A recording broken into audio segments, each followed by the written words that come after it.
kabajamtoota daawwattoota keenya kun Barkoo Miidiyaadha. Barkoo Miidiyaan miidiyaa keessan. Miidiyaa keessan jabeeffachuun dirqama keessani. Kabajamtoota daawwattoota keenya akkam jirtan nagaa fayyaadha. Kun Barkoo Miidiyaadha. Barkoo Miidiyaan akkuma beekamu sagantaa dhimmoota siyaasaa, dinagdee fi hawaasummaa irratti qabatee guyyaa guyyaatti isinii dhiyeessa. Dhimma biyya keessaatii biyya alaatti dhimmoota addunyaa roga adda addaatiin jiran qabatee guyyaa guyyaa isinii dhiyeessa. Har'aaf akkuma kaleessa waliin baalamannetti paarlaamaan biyyattii manni marii bakka bu'oota uummataa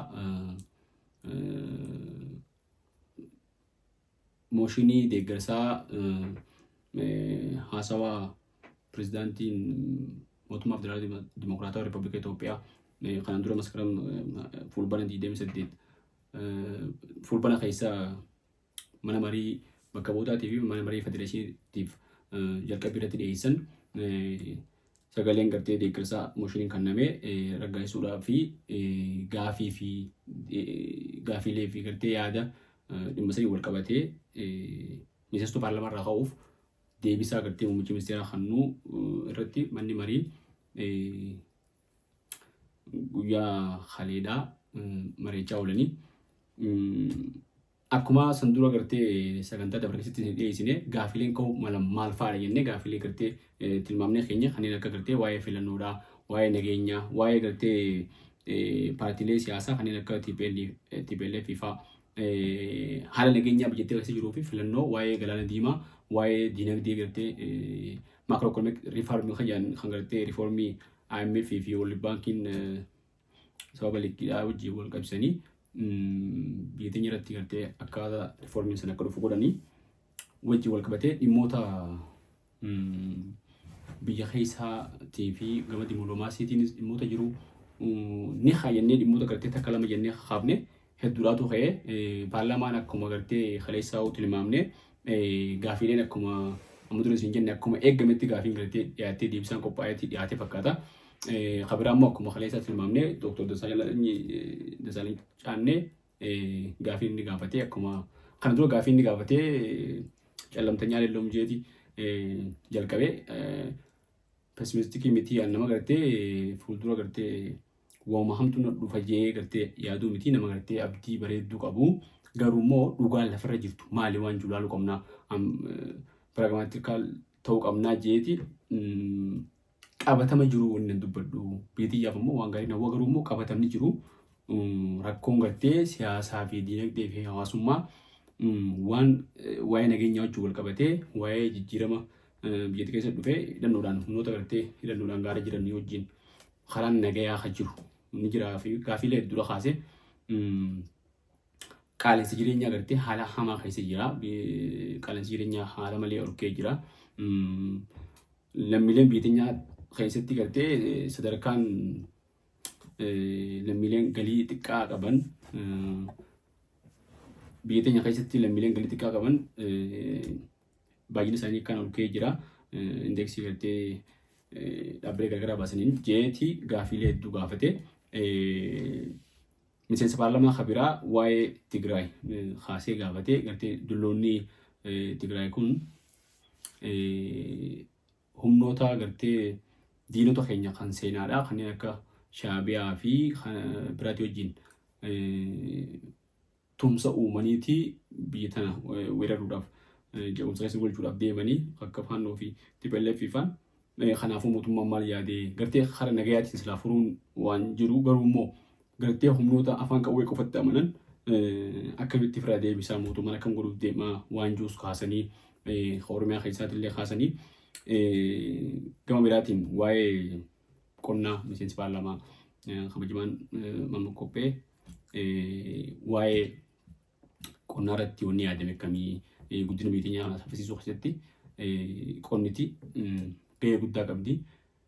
Waa'ee qonnaa irratti wanni yaadame maaltu jira jee kaasee waan qonnaa san akka waliigalaatti wanni gartee inni kaasee akka gartee naannawanni bakka bu'ee qofatti osoo hin ta'in akka waliigalaatti kaasee sun malee gaafiileen kaatee waa'ee barnootaatti ka'ee qulqullinni barnootaa biyya keessatti haala deemu jiru kanaan qulqullinni barnootaa fooyya'aa jira fakkaata garuu immoo manni barumsaa gartee ogummaa fi teeknikaa adda addaa kun yuunivarsiitii adda addaa barattoota eebbisan kan hojiirratti qaxaruun hedduu ulfaataadha.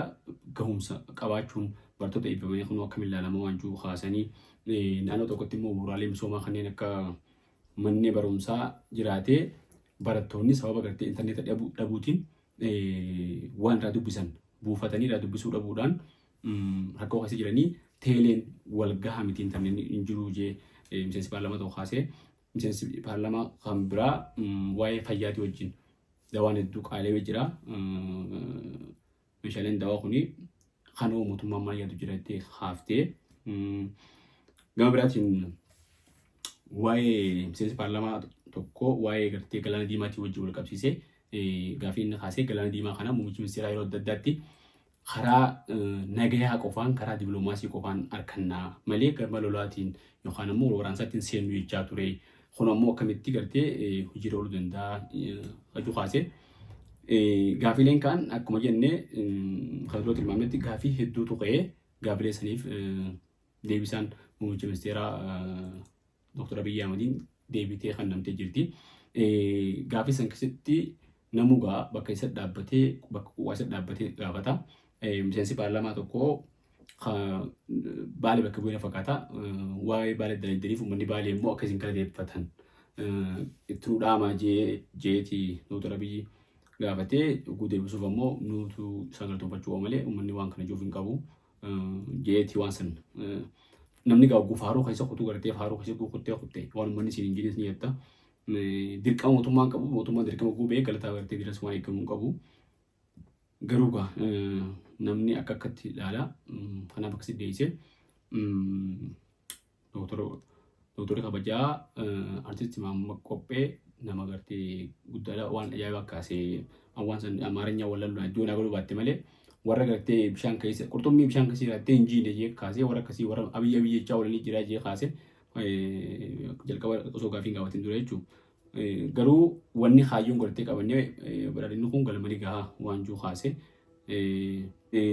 gama nageenyaatiinis gartee qabxiileen kaate qabxiileen dooktorri kabajaa Dooktor Maammoo Qophee jee warra gartee maqaa Dooktor Abiy qabatanii Abiy warra gartee jijjiirama kanan agarree jee waan qeeqana fakkaata. Warri akkasii san gartee eenyufaa akka ta'anillee ifatti wanni beekaman jirtu warri maqaa abaluuti jennee himuudhaaf nutti ulfaata. Gama biraatiin uwwisni bu'uuraalee misoomaa akka jirus gaafiin kaatee waa'ee nageenyaa kaatee waa'ee dippiloomaasii waan adda addaa gaafiilee kaaniif deebisaa muummichi ministeeraa kannee gaafiilee bal'aadha. Deebisaa bal'aa kannee deebisaa inni keessaa kanneen akka waa'ee wal waraansaa nageenyaa wajjin kaasee wanni inni kannee wal waraansa Tigraay naannoo Tigraayitti ta'erra kan Wallagga keessatti ta'etu irra hamaadha sanii turre guddaadha jee kaase. Akkana jechuun namni gartee naannoo Tigraay keessatti nama miliyoonaatu lubbuu dhabee gamalachuutti irraa ja'aniiti dhaabbileen adda addaa kaasaa turanii yoo xiqqaate walakkaa miliyoonaa dhaabbileen adda addaa hundi amanan. Inni immoo kanarra waan jee ifuma miliyoonaatu du'e jedhanii deebi'anii eenyutu jee jedhanii fiifuu irra wal qabanii jeeti kaase warra TPLF tuquu barbaadee na fakkaata. Gama biraatiin waa'ee gartee nageenya naannoo Amaaraatii fi Oromiyaa keessa jiruuti wanni kaasanii wanni guddaan garuu xiyyeeffannoo guddaa argachuu qabu. Waa'ee galaana diimaati. Galaana diimaa kana Itoophiyaan eegaltee waggaa 2 geessina fakkaata eegaltee waan kanarratti haasa'u jirtu. Garuu ammoo itti baasaa hin agarre waan kana. Sababa waan kana biyyoota ollaa almost all biyyoota ollaa guutuu wajjin walii gaarreeffannaa keessa seenne jarjara ta'uu wanni kun wallaala ta'uu gartee akka taatiin beekamu sababa gartee jalqaba gaafa dura eegaluun memorandum of understanding jedhanii Somaliland wajjin Somaliland biyya gartee dandeessi taatee waggaa 30 kana biyya dandeessi taatee jirti. Garuu immoo beekamtii biyyoota hedduu hin arganne Somaaliyaa jalaa baatee jechuudha. Itoophiyaan ammoo akka biyya agartee biyyi tun dandeessetti waliigaltee isii wajjin gootee waliigalteen sun yaa itti dhaltee sababa sanitti Somaalii wajjin mootummaa biyya Somaalii wajjin walii buusa keessanii hoggumee Turkiitti deebi'anii manguddoon gidduu seentee Turkiitti waliigalteen san duraa agartee Somaliland wajjin mallatteessan sun haqamtee osuma agartee jiituutu haqamtee waliigaltee biraatiin bakka buutee jechuudha. Olaantummaa yookaan ammoo sovereignty biyya Somaaliitti sarbitii waan jedhamu jechuudha. Sanirraa eegalee hogguu takka Asabii, hogguu takka Taajuraa, hogguu takka Masawwaa, hogguu takka buufata doonii adda addaa hanga gartee biyyoota ollaa kana hundaa wajjin wal lawuu deemu takka jechuudha.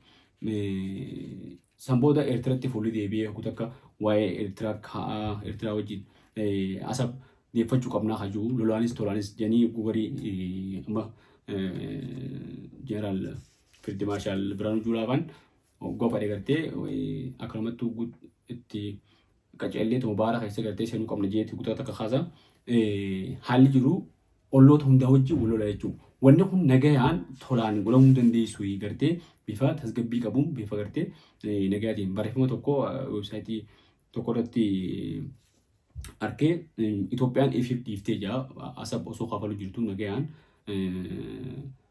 gaafa gartee bara malas bulchusan ifiif dhiiftee gama Jibuutiitti jirte sababa gartee nu fayyadu Eertiraatu irraa fayyadama jettee yaaddee kanaa jecha faayidaa Eertiraan dhabuu qabdi jechuudha jecha dhiiftee gama Jibuutiitti deemtee jeeti haasaa jechuudha. Innaawaa Jibuutii wajjin illee wal dhabdee Itoophiyaan amma dura yeroo takka gartee buufata san gaafa suutii waliigaltee gootee jiratti misoomsu deemtu jidduutti taatee Itoophiyaan xiqqoo waliigaariifannaan dhuftee turte jechuudha. Eegalaan jidduma dhaabbatte malee haalli jiru hedduu ulfaataa jechuudha gama hundaanuu biyyoota ollaa hundaa wajjin waliigaariifannaa qabnaa jechuudha firan qabnu diina malee. Gama kana yoo fudhannee Ijiptii fi Suudaanii wajjin dhimmummaan araan tana gartee gaafii irra ka'ee gartee yaada irratti namuu dinqisiifannaa guddoo kanneen tokko waa'ee gartee Renesaansii Sidaam kan jennu kana waa'ee laga Abbaay kana hidha Abbaay guddaa kana waa'ee kanaati gartee namni hedduun dinqisiifatee kubbama dinqisiifatamuu qabu waan biyyaati waan gartee bu'aa guddoo qabu waggaa dheeraa boodallee xumuramee harkifatullee gartee hafuurraa harkifatee bakka ga'ee jira jaameeti namni hundinuu itti gammadee gartee dinqisiifannaa qaban ibsanii waan jijjibeeffama qabu jechuudha. Misoomni jira argamu lammii hundaa fi biyyaafis waan faayidaa qabu waan ta'eef jechuudha. Sababa isaatti immoo biyyoota ollaa keenyaa biyya Ijiptii wajjinis Suudaanii wajjinis biyyoota gartee yaa gadii kanaa wajjin waliigaariifannaa jira jechuudha. Sababa kanaatti jidduu manguddoon seentee Ameerikaan jidduu seentee Ameerikaan gaafa faayidaa isii ilaalti xiqqishuu wartee gama Itoophiyaatiin Afrikaan gamtaan Afrikaa illee gidduu seenuu manguddoo adda addaa barbaaduun waan jiru adeemsi malee qalmattuu fee jiru. Gama biraatiin waa'ee galaana diimaa kanarratti Dr. Abiy irraan sana deebisaa gohan wanni inni haasawee miidiyaaleen adda addaa illee wal jala darbu jiranii manguddoo barbaadu jirra Ameerikaa, Raashiyaa, Chaayinaa, Turkii fi biyyoota akkana kana wajjin manguddoo gartee barbaanneeti manguddummaa taa'u jirra gamtaa Afrikaa fa'aa manguddummaa nuyi ta'a jenneeti gaafachuu jirraa jira. Gaafa jalqaban san manguddoo sana yoosuu jalqabanoo ran bareeddu gartee gama biraatti deemurra. Amma sababa gartee galaana diimaa kun tuqame jecha TPLF fi kanaa wajjinis isaanis walitti gartee michummaan dhuftee gartee walitti saayibataan jechuudha. Kun hundinuu biyya teenya irratti dhiibbaa fida malee waan faayidaa qabuun jechuudha biyya teenyaaf. Gama nagayaatiin akka xumuramu maaliif hin goone lammiileen miseensonni paarlaamaa dhaabni kaasan lammiilee biyya tanaatu miidhama waraanni kun yoo qeessa waraanni gartee waan faarsanii miti waraana Itoophiyaa Eertiraa waan amma dura waggaa lama ol'oo keessatti namoota hedduu dhumee qabeenyi hedduu barbadaa'ee waa hedduu dhabamee jechuudha. Takka guu waraanni ka'uu wanni waraana san keessatti gartee waadamu ilma namaati lubbuu ilma namaati lamada qabeenyi kun gama lachuutiinuu qabeenya biyyaati. Fakkeenyaaf lola gartee biyyaaf biyya hin ta'in kan gartee naannoo Amaaraa keessa naannoo Oromiyaa keessa Tigraay irraa ammaan tana ka'uuf deemu kanneen yookaan qabeenyi qawween bitamtuun naannoo Oromiyaa keessa fakkeenyaaf qabeenyi qawween bitamtuun loojistikiin nyaataa wanni hundinuu uummata irraa fudhatan warri hidhattoonni ishee seenan yookaan immoo diyaasporaas ta'uu bakka adda addaati. Mootummaanis gibiraas ta'ee qabeenya uummata kanaatiin qawwee bitee poolisiis milishaas ribeelolaas wantoota hunda hidhachiisu jechuudha. Makaalaakaas poolisaas hundaa'uu hidhachiisu. Qabeenya uummataa jechuudha malachuutu hawla dhuhaafam kun. Kadhumu kunis ilmaan abbaa tokkooti jechuudha gama dhaabbatee kadhumu. Ilmaan namaa qabeenya tokko. Uummanni gartee nagaa dhabuu gartee bubbaagaa dhabuu kunis kan mootummaan uummata kanaa bulchinaa uummata kanaa biyaannaa nagaa uummata kanaatti mirkaneessinaa jettu. Warri gartee sila gaara jirus uummata kanaaf qabsoofnaa bilisummaa uummata kanaaf finnaa uummanni kun mirgi isaanii kabajamee jiraachuu qabanii janiiti yaadan. Hayyee uummatuma tokkoof qabeenya uummata tokkootiin ilmaan uummata tokkoo hoggaa gartee gamaa gamana wal fixan waan gartee ta'uu qabu miti jechuudha. Wanni kun silaa danda'amee nagaan xumuramee bareedduudha jechuudha. Yoo gartee akkas hin taane hedduu ulfaata. Wanni mararaan dhiyoo tana haase takka turtii OMN jechuun godhe irratti hayyootuma siyaasaa jechuun ilma namaa hojjeta. Ilmi namaa hojjetu kun ammoo hayyootuma walitti gurmaa'ee walitti dhufee osoo gartee gama biraatiin hin deemne osuma mariidhaan yoo fixan maal qabdi jee haase. Wanta akka takka hayyoota Oromoo irra hedduun beeknu garuu hayyoonni Oromoo hogguma rakkatan hogguma rakkoon dhufte walitti dhufan. Hogguma rakkatan kun dhuunfaadhaan osoo hin ta'in yeroo gartee rakkoon mul'attee ammaatti wal jala buutee emerjensii jechuudha. Hoggaa amma duras hogguu harka turtan gamtaa jaaratanii gartee paartiileen Oromoo adda addaa walitti dhufanii wanta jedhan hogguu yeroo rakkoon ammaatti. Hogguu rakkoon ammaatti walitti dhufanii hogguu rakkoon sun ammoo akka wanta bartuu taate wal raanfatanii numaa wal dorgomuu eegalan jechuudha. Gama adda addaatiin. Paartiilee siyaasaa irratti Abiyyi tooftaadhaan irratti dalaginan fakkaata kan argetti amma dura waa'ee Biraanuu Naggaa faallee kaasee paartiilee mormitoota mo'an takka waan kaasee paartiilee mormitoota kanneen gartee biyyoota adda addaatii wajjin Eertiraan fa'aa wajjin biyyoota adda addaatii wajjin ta'anii biyya teenya irratti akkamitti nama biyya isaaniitiif gaarii yaadne wajjin biyya fiitti namni hamtuu yaadanii qabsuun akkamitti jaajee kun ammoo guutaa takka ilaaltu gartee nama gartee waan kana jechuu isin jirre yoo ilaalte ammaan dura Eertiraa wajjin firummaa Itoophiyaa akka gartee qaceelloo jabeessee Finfinnee fi Asmaratti wajjin qaceelloo gartee bashannanni addummaatee gartee wajjin ziyaaraan addummaatee Dr. Abiyyi kan gartee badhaasa Noobeelitti fudhate. Deebii ammoo hogguu inni ammaan tana isaanii wajjin walolee namni hogguunaan isaanii wajjin walta'e walta'uu qabanii hogguu waldaafi waldhabuu qabanii hin taatu. Warra gartee isaanii hojjetanii akkamitti biyyaa yaadanii summiidhaan uummanni kun jedhu dubbatu keessaa Biraanuu Naggaa fa'aa warra Eertiraa amata meeqa ture.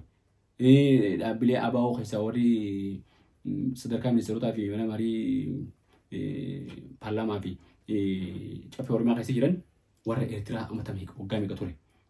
Hayyee warri isa deeggaree warri amma isaa hojii jiru kunoo summiisanii miti waan jiru gaafii namni kaasuu danda'u jechuudha. Kanaaf namni deeggaruu waan fedhe godhee ookee ta'ee namni hin deeggarre immoo hoggaa wanta godhee sirrii miti jennee yaaduun hin taatu jechuudha. Faallaa hogguu ati waan tokko dubbattu namni biraas akkasitti ilaala jechuudha gama siyaasa ilaala jechuudha. Eertiraa wajjin michoomuun yoo gartee Itoophiyaa diina Itoophiyaa nama goote Dr. Abiyyi diina Itoophiyaa ture jechuudha gaafa Eertiraa wajjin ta'ee naannoo Tigraay tagartee biyya Itoophiyaa jala bultu san dhawwe jechuudha. Yoo akkas ta'uu baatte qaamonni maanta isaa wajjin gurmaa'anii Itoophiyaa dhawanii janis diinummaan isaanii itti mul'attu jechuudha. Jesanii yoo ilaalle Abiyyi diina isaanis diinatan jechuudha biyya tanaaf.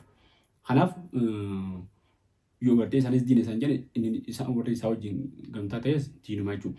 Yoo warri ammaan tana qabsooneeti biyya tana akka isaaniitti yaada isaaniitti ni qabsooneeti Eertiraa wajjin Shaabiyaa wajjinis taanee qabsoonee biyya tana qaban jedhanii yaadan akka faannoo fi TPLF faanis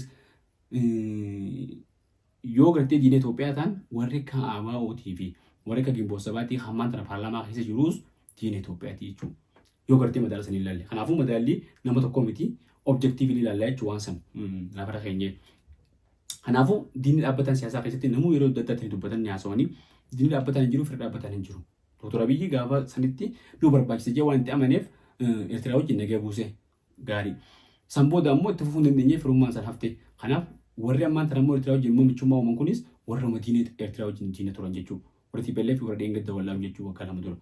Kanaaf diinni dhaabbataa hin jiru siyaasaa keessatti fira dhaabbataa hin jiru jechuudha. Siyaasaa kana uummanni keenya hedduun barreeffama malee hedduun beeknu ta'uu dhugaatiif haqaatiif teenya garuu siyaasaan tun hedduu bocalaa hedduu gartee warri siyaasaa akka fedhan godhanii hedduu ulfaataa jechuudha. Eenyu amanuu fi akkamitti akka hojjetee namatti ulfaata. Maaliif namni halee gartee faarsan arraan tan ogguu arrabsan yoo ati wajjin arrabsine akkamittiin arrabsine siin jedhanii halee sogguu faarsan yoo ati wajjin hin faarsine akka hin faarsine siin jedhanii arraa isaan faarsan yoo hin faarsine akkamittiin faarsine siin jedhanii hedduutu ulfaata jechuudha. Objektiivili miti jechuudha yaada waan keessa qabatanii amma jijjiiranii jechuudha yaada isaanii. Kanaaf hedduu ulfaataadha. Waa'ee galaana diimaa kana ittuma lafa'uu akkanumatti gartee guguddaa dhiibuu osoo hin taane qabatamaa waan jiru takka fakkeenyaaf asabis taanaan masawaas taanaan akkaataa siraatti barbaachisuun seera addunyaatiin akkaataa itti argachuu qabdu irratti Itoophiyaan carraaqii godhu qabdi Ameerikaan deeggarraa itti waan san jechuu akka carraaqii san Itoophiyaan gootu deeggarraa akka gartee namni miliyoona 130 qabattee biyyi tun buufata galaanaa dhabuun qabdu jettee kaaftee jechuudha. Egaa akkasitti deeggarsa akkasii qabaattee dippiloomaasii bareedduu uummattee biyyoota olaatti wajjin wal taatee yoo barbaaddetti humnoota addunyaa ammaan tana Chaayinaa fi Raashiyaan adda harkisan gama Ameerikaatiin jedhamoo gama Raashiyaatiin moo gama Chaayinaatiin hedduu ulfaataadha jechuudha biyyi teenya gamaa gamatti harkifamuu jirti. Gama biraatiin waa'ee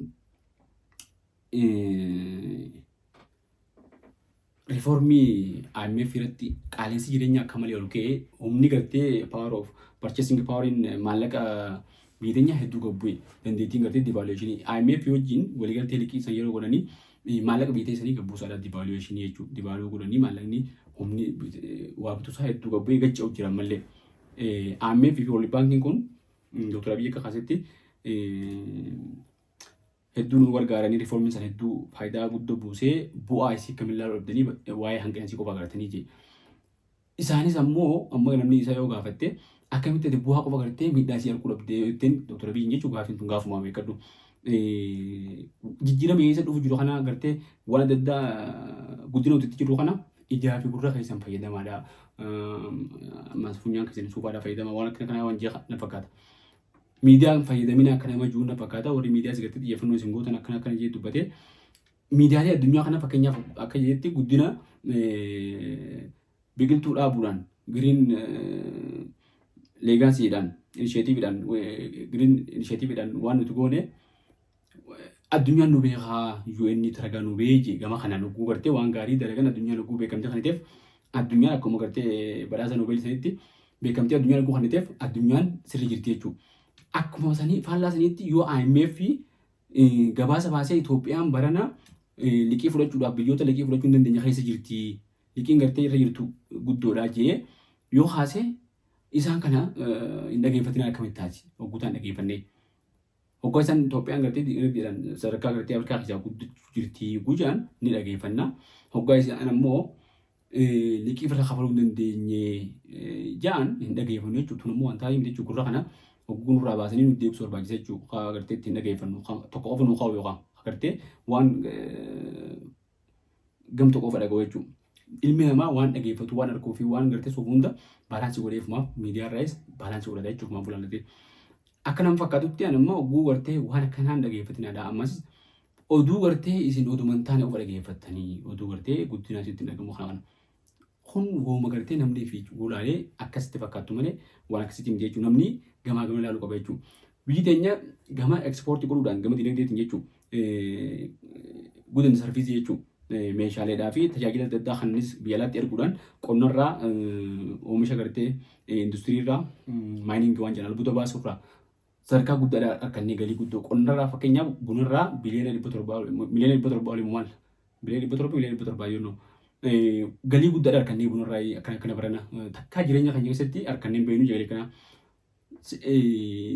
dhugaadha waan bareedduudha galiin biyyaa guddachuun takkaa harkanneen beenullee waan guddaa waan bareedduudha.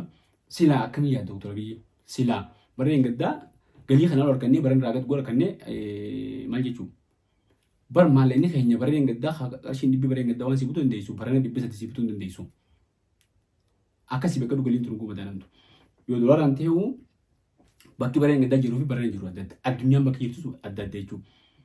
Waan takka waan gartee mootummaa tana keessatti yeroo hedduu amaalatti taatanii fakkaatti gaafa wayyaanee sadii sun jechaa turanii mootummaa Dargii fi Haile Sillaasee wajjin dorgomsan waan ta'uu dorgomsan. Dargii fi Haile Sillaaseen waggaa 40 dura turan waggaa 50 dura turan ammaan tanaan akkamiin wal madaaluu hin danda'an. Kanaaf Dr. Abiy waggaa dabree fi kana dura galii bunarraa harkannu gabbu'aa yoo ta'e barana yoo ol ka'e waan jajjabeeffamuu qabu dhugaadha. Garuu hongaa akka gartee hanqinni hin jirreetti ilaalamuu qabu. Karoorri kaa'ame sun galma gaame mongeenyi waan jiruuf ilaalamuu qaba jechuudha. Sadarkaa addunyaan ammaan tana jirtu wajjin buna Itoophiyaan oomishu wajjin eessira jirti ilaalamuu qaba jechuudha. Kana wajjin wal qabatee waa'ee jimaa nam tokko waan gaafatee jiru. Jimaa bakkeetti maqaa dha'ee waa'ee gartee dargaggoota jimaarraa haafnee ispoortii naqu jirra gama kubbaatti naqu jirra jee dubbate jimaa bakka san keessatti dubbate galii gartee uummata miliyoonaa kana madda galii hatee kana namni maqaa haasa'an jiru. Miseensonni paarlaamaa kan jiran illee waan kana hin kaafne dhimma jimaa kana wanta na fakkaatti. Amma dura gartee yeroo adda addaatti gaafii haasanii gaafii san deebisaa waan dhabdee jecha akka waan deeffamteetti yaadan na fakkaatti. Haala ta'uu amma dura gaafachuu saniitii fi amma booda illee immoo dirqama qabanii akkuma gaafachuu qabanii cal jechuun qaban tettuu yaada qaba. Maaliif uummata kanaaf misoomni malaa galiin isaanii argachuu qaba. Uummanni kun qotee bulaadha. Uummanni kun galii biraan qabu jimaa kanarraa jiraata jechuudha. Kanaaf miseensonni paarlaamaa keenya dhimma kanarratti ammallee isaan hundinuu nama jajjabaadha gaafii adda addaa warra kaasu fuuldurallee itti fufanii dhimma gartee uummata isaanii akka gaafatan jajjabeessuun barbaada.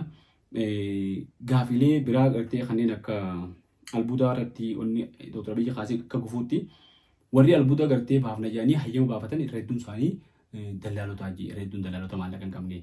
Dallaalli kun hayyama baasee waggaa 2-3 nama gartee maallaqa qabu ka gartee albuuda baasee biyya alaatti erguu danda'u barbaadanii kanatti yeroo fitanii galii biyyaan galchanii ni simsoomsan jee waan kaasee qaba. Kun egaa ooma qabatamaan argamu ooma qabatamaan jiru warshaalee sukkaraatii fi warshaalee gartee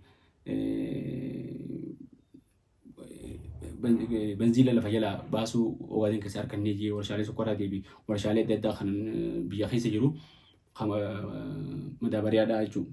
Haxaa'oodhaa yeroo adda addaatti lafa harkifatee jedhanii gaafatanii sunga akka waan hanqina gartee nama biraatti godhee kaasee kana malees wanni paarlaamaa rakkaasanii gartee dhiyeessan tokko